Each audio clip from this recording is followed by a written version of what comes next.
Hi friends, இன்றைக்கி பாவக்காய் fry எப்படி செய்யுதுன்னு சொல்லிட்டு இந்த வீடியோவில் பார்க்கலாம் வாங்க. கொஞ்சமாக ஆயில் விட்டுருக்கேன். ஆயில் நல்லா ஹீட் ஆகிடுச்சு. கடுகு சேர்த்துக்கலாம். கடுகு பொரிஞ்சதும் பெரிய வெங்காயம் ஒன்று கட் பண்ணி சேர்த்துக்கலாம்.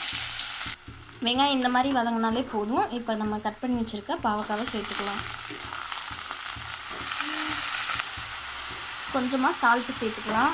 இப்படியே நல்லா தண்ணி விடாமல் ஃப்ரை பண்ணிகிட்டே இருக்கலாம். பாவக்காய் நல்லா வெந்து வரணும்.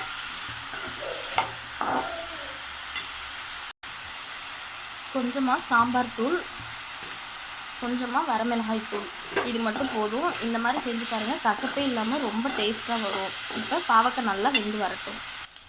இப்போ பாருங்கள், பாவக்காய் நமக்கு நல்லா வெந்துடுச்சு. சூப்பராகவே ரெடி ஆயிடுச்சு. இதே மாதிரி நீங்களும் ட்ரை பண்ணி பாருங்கள். இந்த வீடியோ பிடிச்சா லைக் பண்ணுங்கள், ஷேர் பண்ணுங்கள், கமெண்ட் பண்ணுங்கள். மறக்காமல் நம்ம சேனலை சப்ஸ்கிரைப் பண்ணுங்கள். Bye friends.